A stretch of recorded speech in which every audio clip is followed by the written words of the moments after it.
नमस्कार। डामर तंत्र रहस्य में आप सभी का हार्दिक स्वागत है। आज जो प्रयोग हम बताने जा रहे हैं, आज तक YouTube पर तो कोई नहीं दिया है और ये शत्रुनाशक प्रयोग भी है और परकृत्यानाशक प्रयोग है। परकृत्यानाशक प्रयोग है। किसी ने अगर आपके ऊपर शिव कृत्या का भी प्रयोग अगर कर दिया है तो हम जो विधि से पूजा बताने जा रहे हैं और जिस तरीके से हम जाप और हवन और सामग्री वगैरह सारा कुछ बताने वाले हैं वीडियो में, तो इस तरीके से अगर पूजा किया जाए लगातार 41 डेज तो निश्चित रूप से तंत्र तो साफ हो ही जाएगा और लाइफ में कोई जल्दी हाथ भी नहीं लगा पाएगा। ये प्रचंड शक्ति है और ये बगला प्रत्यंगिरा का कवच, हालांकि इसका वीडियो मैंने पहले भी दे रखा है, लेकिन इतना डिटेल से हमने नहीं समझाया है जितना डिटेल से आज हम समझाने वाले हैं। एक एक मंत्र का, कवच के एक एक मंत्र का कौन से हवन सामग्री से हवन दिया जाएगा, ये भी हम बताने वाले हैं वीडियो में। और एक कानपुर की साधिका है, वो बता रही थी कि किसी ने वीडियो डाला है बगला प्रत्यंगिरा पर और कोई मंत्र वगैरह नहीं बताई है अपनी वीडियो में, कोई लेडीज है और सिर्फ मतलब माता का ये माता का वो। तो भाई जिसके पास जितना नॉलेज होता है वो वही बताएगा ना। उसके पास कोई अगर ज्ञान नहीं है, नॉलेज नहीं है, तो उसका हम क्या कर सकते हैं, ठीक ना। तो इसलिए दूसरे का जो है सो चीज़ें यहाँ मत बताया करो कुछ ऐसा। और चलो हम आपको पहले ये बताएं कि एक बाजोट पर एक तरफ प्रत्यंगिरा का कलश बैठेगा, एक तरफ बगलामुखी का कलश बैठेगा। माता प्रत्यंगिरा को भी स्थापित किया जाएगा और बगलामुखी को भी स्थापित किया जाएगा। बगलामुखी को भोग में देना है बेसन का लड्डू, एक ढक्कन दारू बेसन के लड्डू के ऊपर।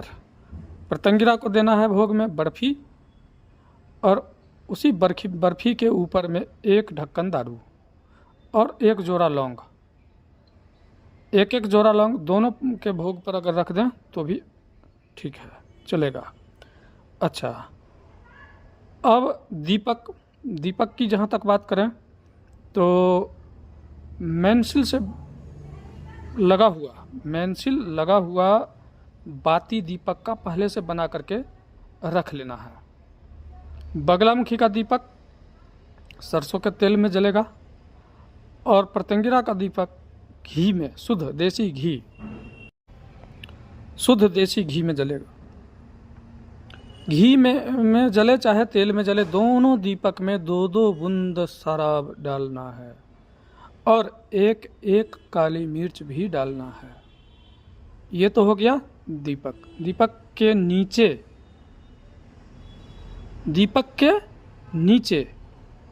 काली मिर्च डाल देना है, उसके ऊपर दीपक स्थापित करना है। इस तरीके से आपने एक बाजोट पर सभी कुछ सामग्री कलश वगैरह स्थापना करके कवच का पाठ करना है। कवच का पाठ है ओम अस्य श्री बगला प्रत्यंगिरा मंत्रस्य नारद ऋषि स्त्रिष्ठूप छंदः प्रत्यंगिरा देवता ह्लिंग बीजं हुं शक्ति ह्लिंग कीलकम ह्लिंग ह्लिंग ह्लिंग ह्लिंग प्रत्यंगिरा मम शत्रु विनाशे विनियोगः। ये हाथ में जल ले करके जल विनियोग मंत्र पढ़ करके जल को नीचे छोड़ देंगे। इसके बाद कवच का पाठ करेंगे। कवच का पाठ कम से कम 108 पाठ तो निश्चित रूप से अनिवार्य है। अब यह है कवच। ओम भ्रामरी स्तंभनी देवी क्षोभनी मोहिनी तथा संहारिणी द्रावणी च जृंभनी रौद्र रूपिणी इत्यष्टो शक्तियो देवी शत्रु पक्षे नियोजता धारयेत कंठदेशे च सर्वशत्रु विनाशिनी। हालांकि इस श्लोक को अगर आप नहीं भी पढ़ते हैं तो भी चलेगा। इसके बाद अब आओ नीचे, तो ओम भ्रामरी सर्वशत्रून भ्रामय भ्रामय ओम ह्रीं स्वाहा। तो यहाँ पर ओम ह्रीं हुं फट स्वाहा, यहाँ जो है ओम भ्रामरी सर्वशत्रुन भ्रामय भ्रामय ओम ह्रीं स्वाहा है। तो यहाँ ओम ह्रीं हुं फट स्वाहा इस तरह से पाठ करना है कवच का। अच्छा, बहुत से लोग कहते हैं क्या कवच के पाठ का हवन नहीं होता। तो भाई हम अपने साधकों को ये बोल रहे हैं फिर कि जिसके पास जितना नॉलेज है, जिसके पास जितना ज्ञान है आध्यात्मिक है, जो भी गुरुओं के द्वारा जिसको जो मिला है वो वही बताएगा, ठीक ना। तो आप क्या करते हो, आपको क्या करना चाहिए, केवल इस पर ध्यान दो। बाकी लोग क्या कर रहे हैं, क्यों कर रहे हैं, ये उनको सोचने दो, समझने दो, जानने दो, कोई फर्क नहीं पड़ता। तो सभी 8 मंत्र में जैसे ओम ह्रीं स्तंभनि मम शत्रुन स्तंभे स्तंभे ओम ह्रीं हुं फट स्वाहा, ओम ह्रीं क्षोभनि मम शत्रुन क्षोभय क्षोभय ओम ह्रीं हुं फट स्वाहा, इस तरह से सभी 8 श्लोक का एक माला पाठ होना चाहिए। अच्छा, अब हम एक एक श्लोक पर कौन कौन से श्लोक पर हवन में आप कौन कौन सी सामग्री का उपयोग करेंगे, प्रयोग करेंगे, वो हम बता रहे हैं। ध्यान से सुनो। और अभी हम बता दे रहे हैं, बाद में फ़ोन करके मत पूछना कि इस श्लोक पर हम कौन सा हवन सामग्री का प्रयोग करेंगे, ठीक ना। क्योंकि वीडियो पूरा सुनोगे तभी जा कर के पूरी नॉलेज होगी, और बाद में खोपड़ी खाओगे फ़ोन करके, फ़ोन बताएंगे ही नहीं, जहाँ पूछे बस हम फ़ोन काट देंगे। इसलिए वीडियो दे रहे हैं तो वीडियो सुना करो आप लोग। ओम ह्रीं भ्रामरी सर्वशत्रुन भ्रामय भ्रामय ओम ह्रीं स्वाहा, ओम ह्रीं हुं फट स्वाहा या ओम ह्रीं स्वाहा जैसे जाप करना है। लेकिन शत्रु विनाश के लिए ओम ह्रीं हुं फट स्वाहा ज़्यादा असरदार रहेगा, प्रभाव। राई से पहला मंत्र पर ओम भ्रामरी सर्वशत्रुन भ्रामय भ्रामय ओम ह्रीं स्वाहा, राई से हवन देना है, राई से आहुति देना है। ओम ह्रीं स्तंभनि मम शत्रुन स्तंभे स्तंभे ओम ह्रीं स्वाहा, हल्दी की गांठ से देना है। ओम ह्रीं क्षोभनि मम शत्रुन क्षोभय क्षोभय ओम ह्रीं स्वाहा, लाल मिर्च से देना है। ओम ह्रीं मोहिनी सर्वशत्रुन मोहे मोहे ओम ह्रीं स्वाहा, शक्कर से देना है, शक्कर और घी शक्कर और शहद से देना है। ओम ह्रीं संहारणी मम शत्रुन संहारय संहारय ओम ह्रीं स्वाहा, काली मिर्च से देना है। ओम ह्रीं द्रावणी मम शत्रुन द्रावय द्रावय ओम ह्रीं स्वाहा, पीली सरसों से देना है। ओम ह्रीं जृंभणे मम शत्रुन जृंभय जृंभय ओम ह्रीं स्वाहा, फिर काली मिर्च से देना है। ओम ह्रीं रौद्री मम शत्रुन संतापय संतापय ओम ह्रीं स्वाहा, सरसों तेल और नीम का पत्ता से देना है, ठीक है। ये आपको हवन जो है सो सभी श्लोक जितने भी 8 मंत्र हैं कवच के, सभी मंत्रों का हमने हवन सामग्री यहाँ बता दिया है। अब आ जाओ मूल मंत्र पर। यहाँ जो मूल मंत्र है ओम ह्रीं प्रत्यंगिराय नमः, प्रत्यंगिरे सकल कामान साधय साधय मम रक्षा कुरु कुरु सर्वान् शत्रुन खादय खादय मारय मारय घातय घातय ओम ह्रीं हुं फट स्वाहा।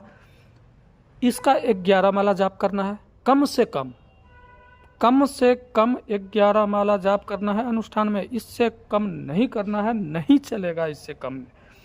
अच्छा, इसका जाप आप रुद्राक्ष के माला या हल्दी के माला से कर सकते हैं।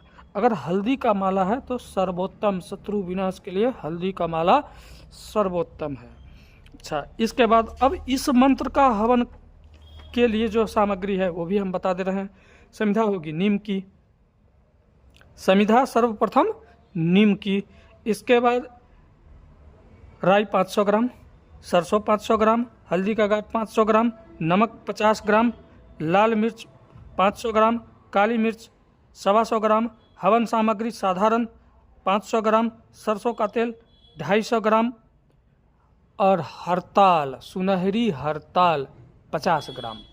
ये सारी सामग्री को सरसों के तेल में सिक्त करके, और कम से कम अगर आप दशांश हवन कर सकें तो अति उत्तम, दशांश हवन अगर नहीं कर पा रहे हैं तो कम से कम 21 माला का हवन कर दें। 21 माला का हवन के लिए ये सामग्री का जो हमने क्वांटिटी बताया है इसको डबल कर दें। जो 500 ग्राम है उसको 1 किलो कर दें। 21 माला का करना है। ये हमने 11 माला का सामग्री बताया है यहाँ।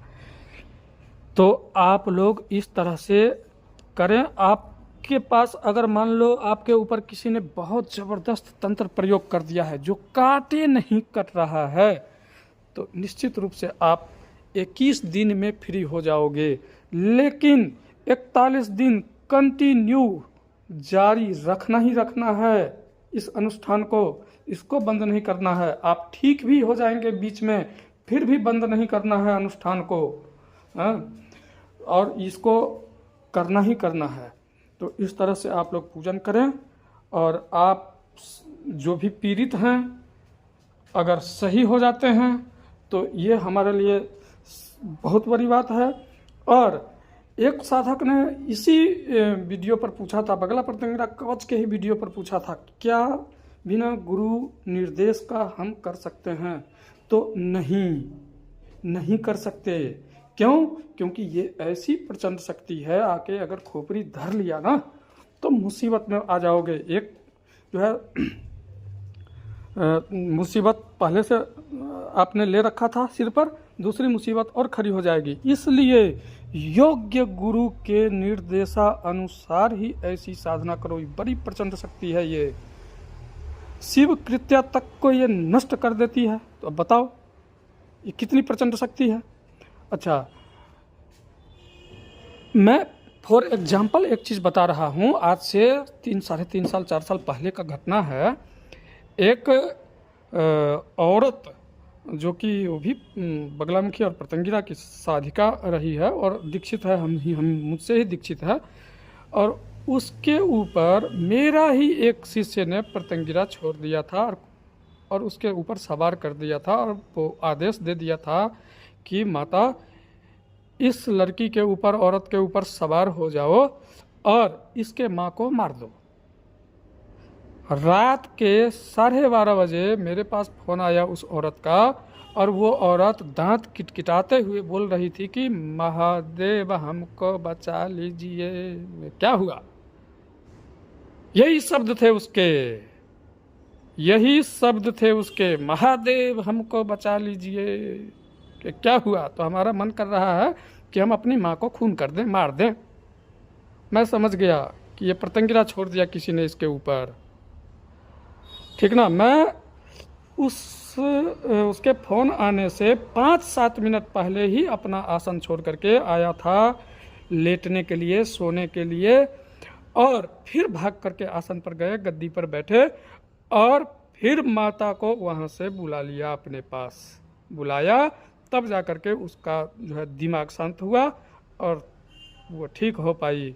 तो ऐसी गलती कोई भी साधक बिल्कुल ना करें किसी के ऊपर। अब मान लो अगर वो ठीक है, वो हमसे संपर्क नहीं करती और वो अगर मार देती अपनी माँ को, तो आज तो वो जेल में पड़ी होती, है ना। तो ये तो जो साधक ने ऐसा किया था बहुत बड़ा हरामखोर है, वो बहुत बड़ा हरामखोर है, ऐसा नहीं करना चाहिए था, ठीक ना। लेकिन भगवती ने उसकी रक्षा की, उसने फ़ोन कर दिया 12:30 बजे रात में। तो इसलिए ये इतनी प्रचंड शक्ति है कि संभले ना संभलती है। इसलिए योग्य गुरु के निर्देश में ही ऐसी शक्ति का जो है साधना करना चाहिए। नहीं तो जानो आप, जानेगा आपका काम। तब तक के लिए नमस्कार। मुझसे संपर्क करने के लिए मेरा व्हाट्सएप नंबर आपको डिस्क्रिप्शन में या थंबनेल पर मिल जाएगा।